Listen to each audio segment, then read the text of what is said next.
Thank you guys for switching on to my YouTube channel.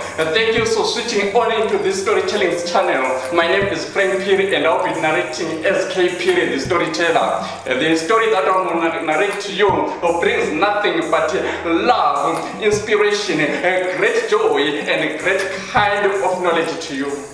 And the story that I'm going to begin is entitled Love for an Unattractive Female. I could feel it, and I could feel it deep down in my heart, that there is the one who was created and elected for me, the one to lie down with during the nights of so darkness, nights so dark like a carbon paper without a star or a ray of light. I felt so lonely, I felt so lost like a dead body floating on the ocean. It was all because of her own absence. I felt so abused and sometimes criticized by my own dreams and my own worries and my own thoughts, all because of being the visions and dreams of having her. It went on and on until on another day, another sunset. As we sat at a certain corner with my colleagues, it happened that a certain woman or female, if I can say, was the next to pass by. When all of a sudden, there was a silence. And a voice was heard amongst us. She is like a man. I felt like drowning. That was Malik, my best friend's own voice. As she was passing, I felt so humiliated, but I swallowed my pride. And I remained, and the thought came without invitation in my own heart. Later I followed her. I quickly followed her in a slow motion, but getting nearer to her, like 100 to the 100, and next to her I was. You are so beautiful. My name is Frankie, and who are you? I'm sorry, sir, she kept a silence because of something I don't know, but she pretended not to hear me.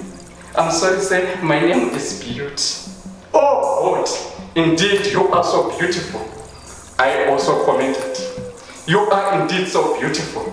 And again, I mean it is beauty. I thank you so much, sir.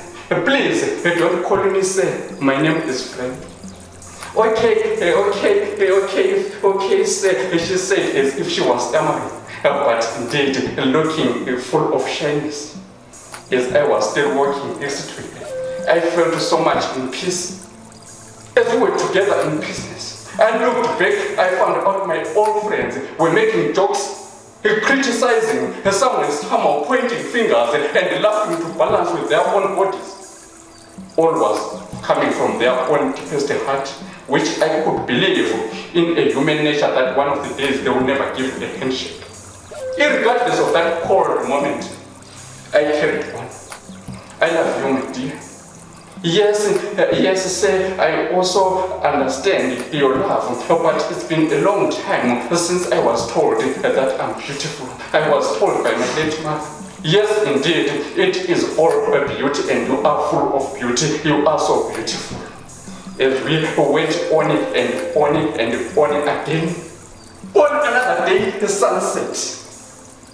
As we kept on visiting one another, like visiting a sick individual in a hospital, we found ourselves having a night kind of a great night together in my single bed.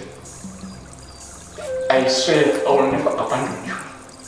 You promised me, my love, she asked me. Yes, I promised you, my dear. You are the one, and I will die with you.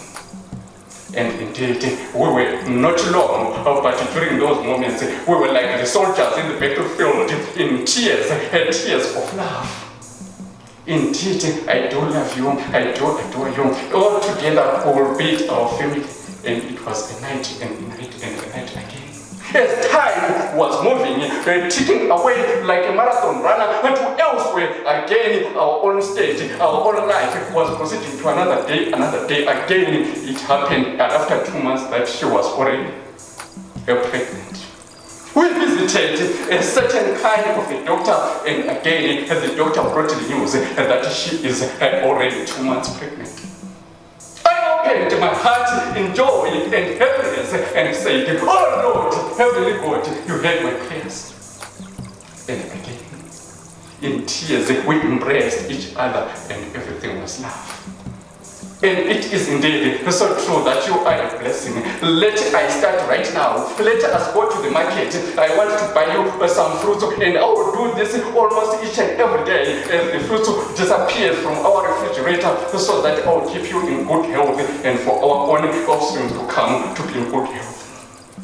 And so again, down the road to the marketplace, as it was almost the sunset, the cars were indicating there and there, somehow dipping out flashes of light, there and there hazards, and there hooting, and all together again. It was at that time when a certain kind of a moment caught my attention, when I heard someone summoning or calling my name. It was the first time, for the first moment again, I took my whole attention from here to the same kind of a call. All my eyes to the name which was called, which still remained as my own name, to the same caller whom I thought I knew, but altogether again, I removed myself from where she was. It was at that call moment again, when I moved in such a few steps again, a high-speeding kind of a vehicle came and took my love of me. As I turned,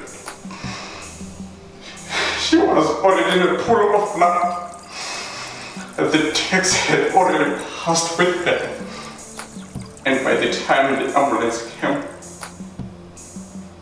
she was already cold, gone to the universe of late. And it was at that time, as I tried to engulf all my fears, as I tried to disbelieve or to believe whatever was happening, but believing became so stubborn like death. As she passed on, then it was at that time that somebody appeared, wearing a whitish coat, and said to me, "This is just a story that happened long ago." As I tried to open my eyes to see what was happening, I could see nobody, but I could see no one, and altogether there was no taxi, there was no blood, there was nobody, and there was no ambulance, and again I was in my single bed.